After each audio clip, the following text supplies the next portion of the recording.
मान लीजिए आप किसी स्कूल में टीचर है, ठीक है? और आपको आपके स्टूडेंट्स का एग्ज़ाम देना है। सपोज़ आपके 100 स्टूडेंट्स हैं, तो आपको जब एग्ज़ाम देना है तो आपको क्वेश्चन पेपर तैयार करना होगा। अब ऐसा तो नहीं है ना कि आप सारे पेपर खुद से खुद लिखेंगे। आप क्या करेंगे, एक सैंपल पेपर बनाएँगे और उसकी 100 फ़ोटोस्टेट निकाल लेंगे, ठीक है? यानी कि एक आपने सैंपल तैयार किया और उसकी 100 कॉपीज़ बना ली। किसके थ्रू? फ़ोटोस्टेट मशीन के थ्रू, है ना? ऐसा ही कुछ पीसीआर होता है, ठीक है? पीसीआर का फुल फॉर्म होता है पॉलीमरेज़ चेन रिएक्शन। ये एक ऐसा मेथड है, एक ऐसी टेक्नीक है, जिसमें जो डीएनए होता है उसको एम्प्लीफाई किया जाता है, ठीक है? डीएनए का एम्प्लीफिकेशन पीसीआर के थ्रू किया जाता है। अब किस डीएनए का एम्प्लीफिकेशन किया जाता है? जो भी आपका डिज़ायर्ड डीएनए है, ठीक है? आपको मान लीजिए किसी जीन का एम्प्लीफिकेशन के चाहिए, किसी स्पेसिफिक जीन का एम्प्लीफिकेशन नहीं करना है, तो आप पीसीआर का यूज़ करके अपने टारगेट, अपने डिज़ायर्ड डीएनए को एम्प्लीफाई कर सकते हैं। इसको फॉर्मुलेट किया था कैरी मूलिस ने 1983। देखिए पीसीआर बहुत ईज़ी मेथड होता है, इसमें जनरली 3 ही स्टेप होते हैं और ये 3 स्टेप मिलके एक साइकिल बनाते हैं, ठीक है?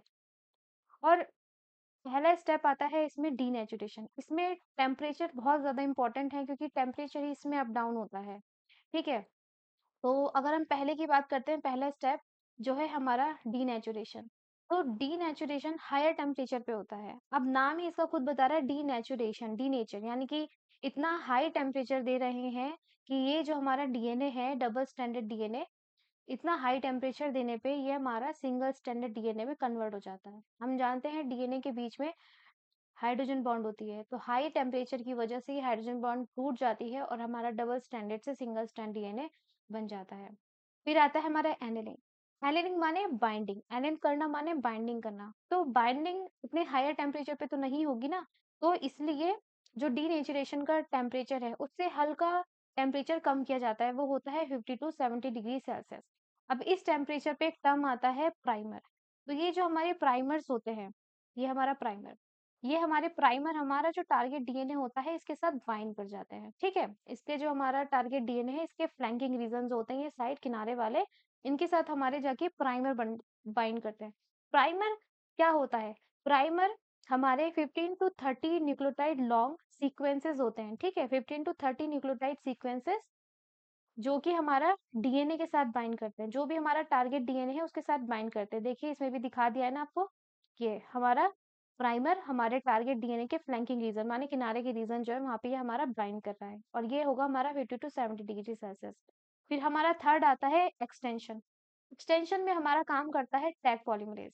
अब इसमें क्या होगा, हमारा टैग पॉलीमरेज आएगा और ये जहाँ पे हमारा प्राइमर बाइंड किया है वहीं से इसको नया डीएनए का सिंथेसिस स्टार्ट कर देगा, ठीक है? एक्सटेंशन में प्राइमर की जो ऑप्टिमल वर्किंग टेम्परेचर होता है वो 70 टू 75 डिग्री सेल्सियस के बीच ही होता है, इसलिए ये हमारे ये जो प्राइमर्स होते हैं इनको एक्सटेंड कर देता है और इस तरीके से एक डीएनए मॉलिक्यूल से 2 डबल स्ट्रैंड डीएनए के मॉलिक्यूल यहाँ पे बन गए। तो देखिए इसको कहते हैं हम पीसीआर। अब ये एक साइकिल में 3 स्टेप फॉलो हुए और इस तरीके से एक डीएनए से हमारे 2 डीएनए बन चुके हैं। जनरली बात की जाए तो इसमें एक्स्पोनेंशियल एम्प्लीफिकेशन देखा जाता है। इसका मतलब ये हुआ कि हर एक साइकिल के बाद डीएनए का अमाउंट डबल हो जाता है। जैसे यहाँ 1 था, तो 1 से हमारे डीएनए के 2 डबल स्ट्रैंड मॉलिक्यूल बने। ऐसे ही जब सेकंड साइकिल होगा, तो 2 से कितने बनेंगे? 4 बनेंगे क्योंकि हर बार जो डीएनए प्रोडक्ट आएगा, वो खुद में एक टेम्पलेट का काम करेगा। इसका मतलब क्या हुआ? देखिए, ये डीएनए डबल स्ट्रैंडेड था, इसके 2 अलग-अलग सिंगल स्ट्रैंड बने। अब 2 सिंगल स्ट्रैंडेड हैं, 2 सिंगल स्ट्रैंड बन चुके हैं इसके, दोनों ने ही टेम्पलेट का काम किया है। एक पे यहाँ प्राइमर आके बाइंड किया, दूसरे पे इधर आके प्राइमर बाइंड किया। तो इस तरीके से ये 2 हमारे स्ट्रैंड बन गए। ऐसे जब इसको दोबारा से डीनेचर किया जाएगा, डीनेचुरेशन स्टेप में ये हमारे सब दोनों के दोनों double stranded DNA single stranded DNA में बन जाएंगे, यानी कि 4 स्ट्रैंड बनेंगे सिंगल स्ट्रैंड के और यहाँ पे आके फिर से इन पे प्राइमर बाइंड करेगा और इनका टैग पॉलीमरेज आके एक्सटेंशन टेम्परेचर में यानी कि 70 टू 75 डिग्री सेल्सियस के बीच में वो यहाँ पे जो हमारा प्राइमर से इनको एक्सटेंड करेगा यानी कि न्यू डीएनए सिंथेसिस करेगा, ठीक है? फिर आता है हमारा साइकिल्स। कितने साइकिल्स परफॉर्म किए जाते हैं? जनरली 25 से 35 साइकिल्स ही परफॉर्म किए जाते हैं और जो आपका टारगेट डीएनए है उसकी मिलियंस ऑफ कॉपीज आपको मिल जाती हैं। ये तो एक जनरल इंट्रोडक्शन हुआ। इसको इन डेप्थ में मैं अपनी ये जो आगे वाली स्लाइड्स है इसमें समझा दूंगी।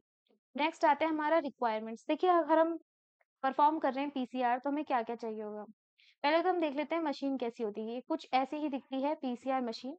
इसमें कुछ टाइम, टेम्परेचर एडजस्टिंग बटन्स होते हैं, डिस्प्ले होती है जो हमें दिखाती है कि हमने कितना कितना टाइम, टेम्परेचर ये सब कुछ सेट किया है। ये हमारी सैंपल वायल्स होती हैं। ये सैंपल वायल माने ये पीसीआर ट्यूब, ठीक है। ये इसको पीसीआर ट्यूब कुछ ऐसे दिखती है और इसके अंदर ही हमारा रिएक्शन मिक्सचर होता है। रिएक्शन मिक्सचर क्या होता है? देखिए, आपको अगर नया डीएनए बनाना है, जैसे वहां पे फोटोस्टेट करनी थी, तो फोटोस्टेट करने के लिए पेपर्स चाहिए थे, सैंपल पेपर चाहिए था जिससे फोटोस्टेट करनी थी। इसके अलावा इंक वगैरह चाहिए थी, है ना।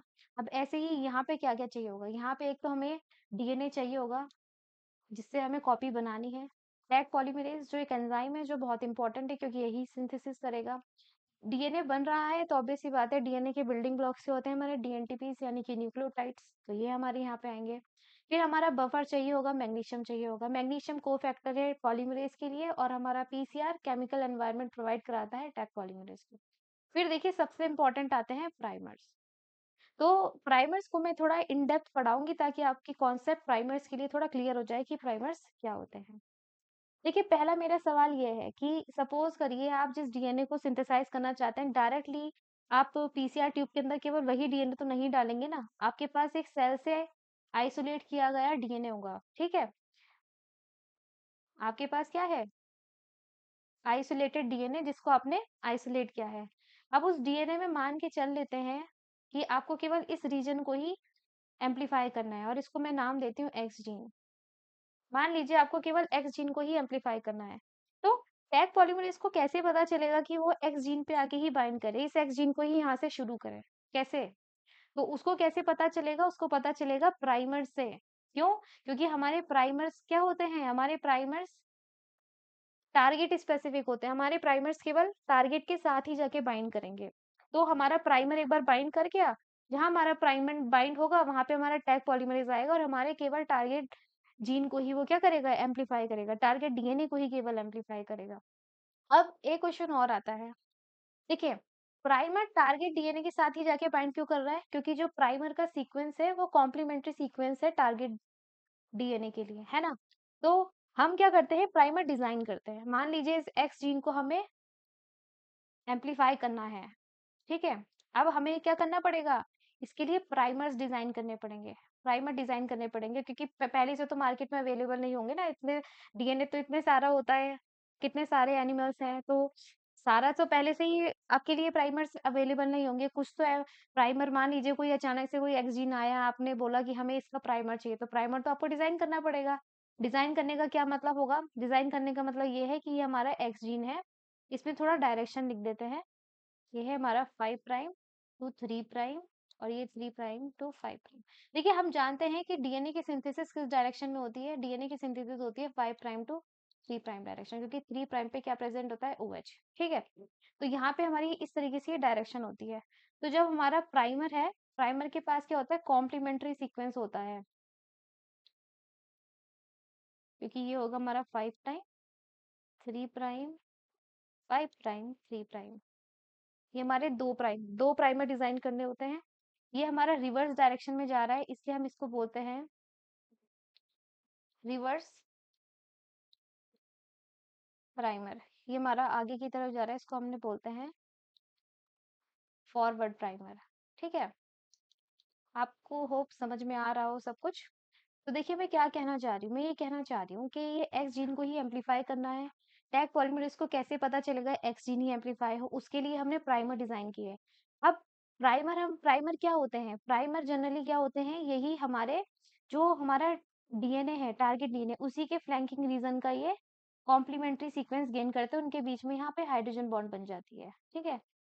हाइड्रोजन बॉन्ड बन जाती है। इस तरीके से टैग पॉलीमरेज को पता चल जाता है कि यहाँ प्राइमर बाइंड किया हुआ है, और यहीं से आके मुझे आगे जाके, क्योंकि 3 प्राइम पे 3 OH प्रेजेंट होता है, मैंने बताया अभी 3 प्राइम पे OH होता है, तो यहाँ से आके हमारा टैग पॉलीमरेज आएगा और यहाँ से वो आके सिंथेसाइज कर देगा डीएनए को, नया डीएनए सिंथेसाइज कर देगा। अब कंडीशन क्या है? कंडीशन तो हमने बता दी। देखिए, कि जिस भी डीएनए को हमें एम्पलीफाई करना है, उसका सीक्वेंस हमें पहले से पता होना चाहिए। क्यों पता होना चाहिए? क्योंकि हमें प्राइमर डिजाइन करना है। और प्राइमर क्या होते हैं?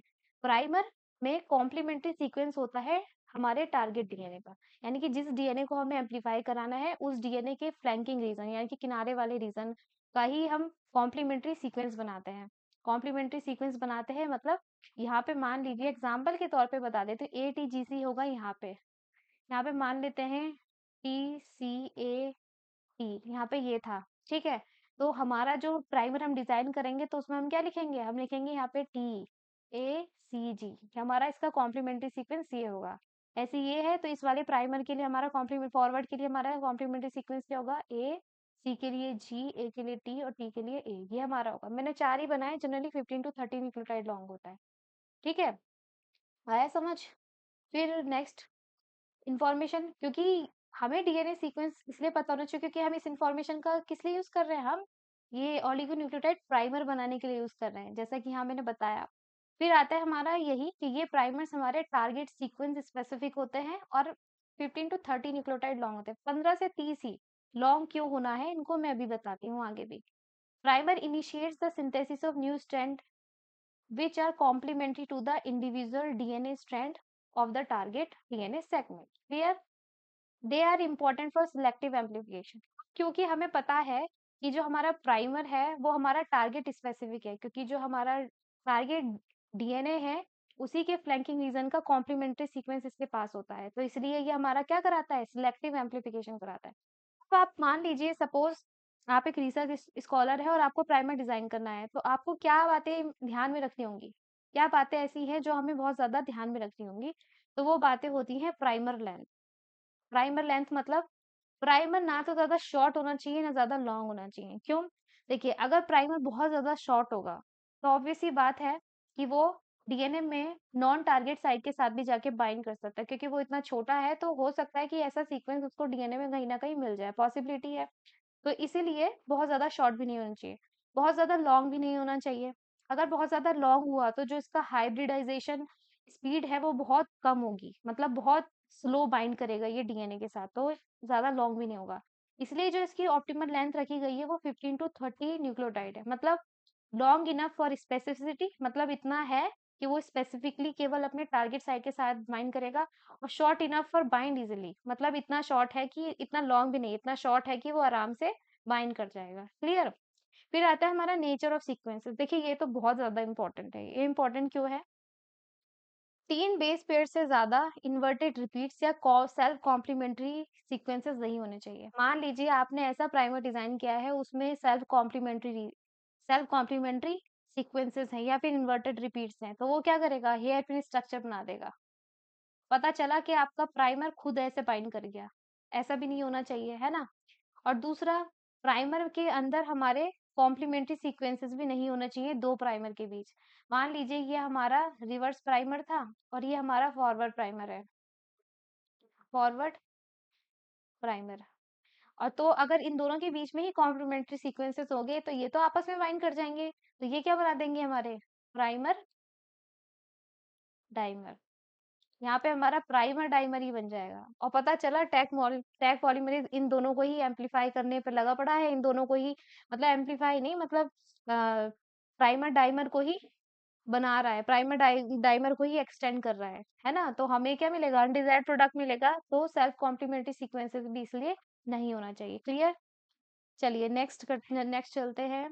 नेक्स्ट क्या होता है, नेक्स्ट आता है हमारा मेल्टिंग टेम्परेचर। देखिए मेल्टिंग टेम्परेचर क्या होता है, melting temperature at which half of the DNA strand are in double helix state and half are in the melted strand state। मतलब जो हमारा डीएनए है उसमें से जितना भी हमारे पास डीएनए कंटेंट है उसमें से हाफ डीएनए कंटेंट क्या है, डबल स्टैंडर्ड, ठीक। और उसमें से हाफ डीएनए कंटेंट कैसा है, सिंगल स्टैंडर्ड, मतलब सिंगल, ठीक है। ये एक ऐसा टेम्परेचर होता है। इसको हम कैलकुलेट कर सकते हैं वालेस रूल के अकॉर्डिंग डिग्री सेल्सियस में। Tm is equal to T into A plus T plus 4 into G plus C. अब ये क्या है थोड़ा बताती हूँ मैं। देखिए Tm of primer is crucial for ensuring specific binding to the target DNA and primer typically have a Tm between 50 to 70 degree Celsius. क्या होता है कि हमारा पहला पहला स्टेप हमारा डीनेचुरेशन होता है, सेकंड स्टेप होता है हमारा क्या, एनिलिंग, ठीक है। देखिए एनिलिंग का माने क्या होता है, बाइंडिंग। एनिलिंग माने बाइंडिंग। अब मान के चलिए कि आपका जो प्राइमर है उसकी लेंथ आपने 18 न्यूक्लियोटाइड लॉन्ग रखा है, ठीक है। अब एनिलिंग में क्या होता है, सिंगल स्ट्रैंडेड डीएनए होते हैं। ये हमारी डायरेक्शन है 5 prime to 3 prime and this is 3 prime to 5 prime. तो हम जानते हैं एनिलिंग में क्या होगा कि यहाँ पे हमारा प्राइमर आके बाइंड करेगा, रिवर्स प्राइमर, और ये हमारा आगे की तरफ जा रहा है forward primer 5 prime to 3 prime. देखिए मैं यहाँ क्या कहना चाह रही हूँ, मैं ये कहना चाह रही हूँ कि आपका 18 न्यूक्लियोटाइड लॉन्ग ये 2 प्राइमर है, ठीक है। अब ये हमारा बाइंड कर रहे हैं हमारे टारगेट सीक्वेंस के साथ। अब एनिलिंग में क्या होता है, एनिलिंग का टेम्परेचर जो होता है 50 टू 70 डिग्री सेल्सियस के बीच होता है। अब आपको रिएक्शन परफॉर्म करनी है, तो आपको कैसे पता चलेगा कि 50 से 70 के बीच में कितना रखूं, 55 रखूं, 60 रखूं, 62, 65 या 70 ही रखूं। आपको कैसे पता चलेगा कि 50 टू 70 की रेंज में कौन सा टेम्परेचर मुझे रखना है? तो उसके लिए हम क्या करते हैं, उसके लिए हम कैलकुलेट करते हैं मेल्टिंग टेम्परेचर। ठीक है, समझ आया? यानी कि एक ऐसा टेम्परेचर जिसपे हमारा जो प्राइमर है वो हमारे बाइंड कर जाए अपने टारगेट साइट के साथ, तो उसके लिए हमें मेल्टिंग टेम्परेचर कैलकुलेट करना होता है। तो मेल्टिंग टेम्परेचर के लिए क्या करते हैं, आपका प्राइमर 18 न्यूक्लियोटाइड लॉन्ग है, 18 न्यूक्लियोटाइड लॉन्ग है मतलब A T G C T A A T ऐसे करके कुछ 18 न्यूक्लियोटाइड तक ही जाएगा। अब इस 18 न्यूक्लियोटाइड लॉन्ग सीक्वेंस में कितने एडेनिन है वो रख दो, कितने थायमिन है वो इधर रख दो, और कितने ग्वानिन साइटोसिन है वो इधर रख दो। और इसको कैलकुलेट करने के बाद आपको जो टेम्परेचर आएगा उसको बोलेंगे हम मेल्टिंग टेम्परेचर। देखिए अब एक बहुत इंपॉर्टेंट बात है, बहुत ज्यादा इंपॉर्टेंट, एक ध्यान देने वाली बात ये है कि जब भी हम मेल्टिंग टेम्परेचर निकाल लेते हैं, सपोज करते हैं फॉर एन एग्जांपल आपका जो मेल्टिंग टेम्परेचर था, ठीक है, एक सेकंड थोड़ा इसको जगह बना दी जाए थोड़ा इधर। मैं क्या बोल रही थी, मैं ये बोल रही थी कि आपने मान लीजिए आपने मेल्टिंग टेम्परेचर निकाल दिया, आपका टीएम मान लीजिए यहाँ पे 65 डिग्री सेल्सियस आया, सपोज करिए इसके लिए, ठीक है। अब हम जब रिएक्शन करेंगे ना, सेकंड स्टेप में मैंने क्या बोला था, 50 से 70 डिग्री सेल्सियस के बीच में हम टेम्परेचर रखेंगे, पर कितना वो हमें नहीं पता। उसके लिए हमारा प्राइमर 18 न्यूक्लियोटाइड लॉन्ग था, और इसके अंदर जितने एडेनिन थायमिन ग्वानिन साइटोसिन के नंबर थे उसको हमने इस फॉर्मूले में पुट कर दिया, और उसको पुट करने के बाद जो हमारे पास टीएम की वैल्यू आई वो आई 65 डिग्री सेल्सियस। ठीक है, अब हमारे लिए फैक्टर क्या है, हम सीधा 65 डिग्री सेल्सियस एनिलिंग टेम्परेचर नहीं रखेंगे, ये तो हमारा मेल्टिंग टेम्परेचर निकला है। एक टर्म आएगा हमारा दूसरा, एनिलिंग टेम्परेचर। ठीक है, तो एनिलिंग टेम्परेचर में हमें क्या करना पड़ता है, हमारा एनिलिंग टेम्परेचर होता है Tm-5 डिग्री सेल्सियस। ठीक है, इसको यहाँ लिख देती हूँ, Tm-5 डिग्री सेल्सियस, ये होता है हमारा एनिलिंग टेम्परेचर। ठीक है, इसका मतलब 65 डिग्री सेल्सियस आपका टीएम आया था, उसमें से हम माइनस करेंगे 5 डिग्री सेल्सियस, तो वो हमारा निकल के आएगा एनिलिंग टेम्परेचर। ठीक है, अब सवाल ये है कि 5 डिग्री ही क्यों माइनस करेंगे। देखिए मेल्टिंग टेम्परेचर वो अपने नाम में ही बता रहा है, मेल्ट करना, मेल्ट करना। ठीक है, तो अगर हम टीएम जो आया है इस प्राइमर के लिए 65 डिग्री सेल्सियस, अगर हम second step annealing step 65 degree Celsius पे परफॉर्म करेंगे, तो ये टेम्परेचर इतना ज्यादा है कि हमारा जो प्राइमर है वो हमारे टारगेट साइट के साथ जाके बाइंड ही नहीं करेगा। इसलिए हम चाहते हैं कि हमारा प्राइमर अपनी टारगेट डीएनए के साथ प्रॉपर बाइंड करे, तो उसके लिए हम उसमें 5 डिग्री सेल्सियस से माइनस करते हैं, 2 3 4 ऐसे भी कर सकते हैं, लेकिन जो 5 है वो बेस्ट है। ठीक है, इसलिए 5 डिग्री सेल्सियस से माइनस करने के बाद जो हमारा टेम्परेचर निकल के आता है वो हम यूज करते हैं हमारी एनिलिंग सेकंड स्टेप के लिए। सेकंड स्टेप क्या है, एनिलिंग, यानी कि प्राइमर बाइंडिंग के लिए। होप ये क्लियर हुआ होगा आपको। ठीक है, नेक्स्ट आता है, देखिए अब हम यहाँ पे पढ़ने जा रहे हैं कि हमारा क्या क्या होता है यहाँ पे। तो बहुत बहुत इजी है, बहुत इजी, इसमें इतना कोई रॉकेट साइंस जैसा कुछ भी नहीं, बहुत इजी है। आप सभी को आसानी से समझ आएगा, ठीक है? बस याद रखते जाइए और ब्रेन में अपना इमेजिनेशन करते जाइए कि क्या है, आपको ऑन द स्पॉट इस वीडियो को देखने के बाद ही आपको पीसीआर अच्छे से क्लियर हो जाएगा, ठीक है? तो हम पहले स्टेप की बात करते हैं, डीनेचुरेशन, जो होता है 93 से 95 डिग्री सेल्सियस पे। तो इसमें क्या होता है, वही स्टार्ट करेंगे, हमारा डबल स्टैंडर्ड डीएनए, ठीक है? ये आगे तक है, यहाँ तक है काफी। ये हमारा डबल स्टैंडर्ड डीएनए है। तो इसको हमने क्या दिया, फर्स्ट स्टेप है ये, मैं सीधा इसको ऐसे ही लिख रही हूँ, फर्स्ट स्टेप डीनेचुरेशन। इसमें 93 से 95 डिग्री सेल्सियस का टेम्परेचर दिया, तो हमारा ये क्या होगा, सिंगल स्टैंड डीएनए में कन्वर्ट हो जाएगा। ये जो डेड डैश है वो हमारा बाकी का डीएनए, और ये जो डार्क उसमें लिखा है लाइंस में, हमारा टारगेट डीएनए है, ठीक है? पहला स्टेप डीनेचुरेशन हो गया। डीनेचुरेशन की वजह से हमारा ये खुल गया, ठीक है? हमारा क्या आएगा यहाँ पे, सेकंड स्टेप। देखिए सेकंड स्टेप में क्या होगा, सेकंड स्टेप ये रहा। सेकंड स्टेप होता है हमारा एनिलिंग, जो होता है हमारा 50 टू 70 डिग्री सेल्सियस के लिए, 50 टू 70 डिग्री सेल्सियस के लिए। एनिलिंग के लिए मैं अभी अभी बताया है कि एनिलिंग टेम्परेचर कैसे निकालते हैं। पहले हमारा जो प्राइमर हमने डिजाइन किया है उसका मेल्टिंग टेम्परेचर निकालते हैं, फॉर्मूला है उसका जो हमने बताया था, यही Tm 2 into A plus T plus 4 into G plus C. अब ये जो हमारा आता है मेल्टिंग टेम्परेचर, इसमें से -5 करके जो आया नंबर, उसको हम कहते हैं एनिलिंग टेम्परेचर, ठीक है? तो annealing temperature should be 5 degree Celsius below the calculated TM of primer, क्योंकि हम चाहते हैं कि हमारा प्राइमर अपनी टारगेट साइट के साथ बाइंड करे, क्लियर? तो यहाँ पे हमारे क्या आएंगे अब, प्राइमर, यहाँ पे हमारे प्राइमर आ जाएंगे। तो डायरेक्शन लिख देते हैं आपकी आसानी के लिए थोड़ा। ये है हमारा 5 प्राइम 3 प्राइम, ये है हमारा 3 प्राइम, और ये है हमारा 5 प्राइम। ऐसे इधर भी लिख देते हैं 5 प्राइम 3 प्राइम 3 प्राइम और 5 प्राइम, ठीक है? अब हम जानते हैं किस डायरेक्शन में डीएनए सिंथेसिस होता है, 5 प्राइम टू 3 प्राइम। तो ये हमारा 5 प्राइम होगा, ये हमारा 3 प्राइम। ये हमारा कौन सा प्राइमर होगा, रिवर्स प्राइमर।